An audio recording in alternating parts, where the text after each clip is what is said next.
Notre témoin de l'économie est aujourd'hui Erfan Arwani, cofondateur de NanoCloud. Erfan Arwani, bonjour. Bonjour. Alors, NanoCloud, comme son nom le suggère, permet aux entreprises de transférer leur logiciel dans le cloud. Après 4 ans de recherche et développement, NanoCloud a été créé début 2015 pour effectuer une levée de fonds immédiate de 2 millions d'euros. Alors, juste pour commencer, est-ce que vous pouvez nous rappeler en 2 mots ce qu'est le cloud ? Le cloud, peut-être par l'exemple, c'est tout simplement le passage de stockage de vos photos sur votre ordinateur chez vous au stockage dans le cloud. Le cloud, ça vous permet d'accéder à vos photos de n'importe quel device, votre tablette, votre smartphone, sans vous poser la question de la sécurisation de vos données. Alors, pour le smartphone ou pour l'iPad, on comprend qu'on n'ait pas le choix, mais pour l'entreprise, quel est l'avantage de transférer des logiciels dans le cloud ? Pour l'entreprise, transférer les logiciels dans le cloud, c'est avant tout réaliser des économies. C'est-à-dire qu'aujourd'hui, les métiers du cloud imposent d'avoir des informaticiens qui s'occupent de l'infrastructure. Et de passer dans le cloud, ça permet d'avoir moins d'informaticiens pour traiter ces problématiques qui ne sont souvent pas le cœur de métier de l'entreprise. Alors, ça permet aussi, puisqu'on a vu avec le cas des photos, d'accéder avec plusieurs écrans au même contenu. Est-ce que ça permet aussi d'avoir des compatibilités entre les différents systèmes ? Alors oui, tout à fait. Aujourd'hui, une application dite traditionnelle, on y accède depuis son poste et c'est souvent un poste PC. La demande des collaborateurs et des clients, c'est de pouvoir y accéder depuis les autres devices, c'est-à-dire depuis par exemple un Mac, une tablette ou un smartphone, ce que le cloud rend possible immédiatement. Alors, est-ce qu'il y a une demande ou est-ce qu'il y a, je ne sais pas, les clients ou en interne, il y a une espèce de demande pour le cloud pour des usages particuliers ? Oui, la demande vient de l'interne comme de l'externe. En interne, c'est principalement le BYOD, c'est-à-dire Bring Your Own Device.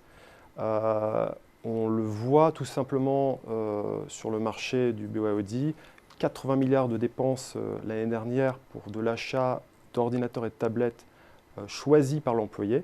En 2020, on se dirige vers du 240 milliards. Donc clairement, ce que veulent les collaborateurs comme les clients, c'est pouvoir utiliser leur propre matériel, leur propre système d'exploitation avec lesquels ils se sentent bien pour utiliser les logiciels de l'entreprise. Alors, quel est le risque pour l'entreprise en termes de propriété ou de sécurité des données lorsqu'on externalise finalement une grande partie de son informatique ? Le risque est le même que pour les autres activités qu'on externalise. C'est surtout un souci de confidentialité et de sécurité. C'est pour ça que le principal travail du DSI va être finalement de bien choisir le fournisseur pour avoir une réponse exhaustive à ces deux problématiques, la sécurité et la confidentialité. Alors, on comprend que le cloud puisse donner des avantages, on a vu en termes de souplesse, en termes de flexibilité, en termes de facilité d'usage ou pour la part des clients ou en interne. Mais est-ce qu'il y a des conséquences en termes de productivité ? Oui, des conséquences totalement positives finalement. Et une première conséquence, c'est qu'on va avoir moins de serveurs en interne et ils seront mieux utilisés dans le cloud. La deuxième conséquence, c'est qu'on aura moins d'équipes dédiées à l'infrastructure et donc on va pouvoir transférer cette non-dépense, cette économie vers la profitabilité sur le cœur métier. Alors, quand on a une entreprise qui a, délocalisé ses logiciels, donc il n'y a plus de logiciels à vendre, c'est une mauvaise nouvelle pour les éditeurs, donc comment est-ce qu'ils réagissent ? Je pense à Microsoft par exemple. Alors, les éditeurs, ils réagissent de deux façons. Soit effectivement, ils sont assez imposants comme Microsoft et ils peuvent se permettre sur 5 à 10 ans de recoder entièrement leurs applications, redévelopper leurs applications. Soit ils sont un peu plus petits, ils sont la majorité, ils cherchent des solutions un peu plus immédiates et moins risquées. Et donc, ils vont faire appel à des sociétés comme NanoCloud, par exemple, pour transformer leurs applications dites traditionnelles en véritables solutions cloud. Alors, sur le smartphone, sur les iPads, il y a quand même une notion de téléchargement d'appli. Donc, il y a bien un équilibre à trouver entre le online et le offline. Donc, il est où cet équilibre ? Cet équilibre se cherche actuellement. Il est vrai que au départ des smartphones, les accès Internet étaient de faible capacité et donc on a privilégié le offline. Maintenant qu'on est arrivé à la 4G, que à peu près partout, que ce soit dans les foyers ou dans les entreprises, on a des gros accès, la fibre optique en est un bon exemple.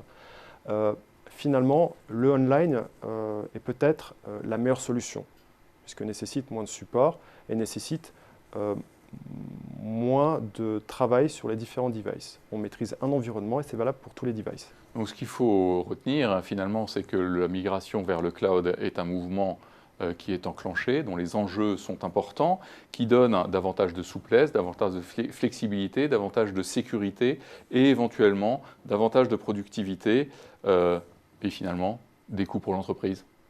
Qui baisse. Erfan Arwani, cofondateur de NanoCloud, merci. Merci beaucoup.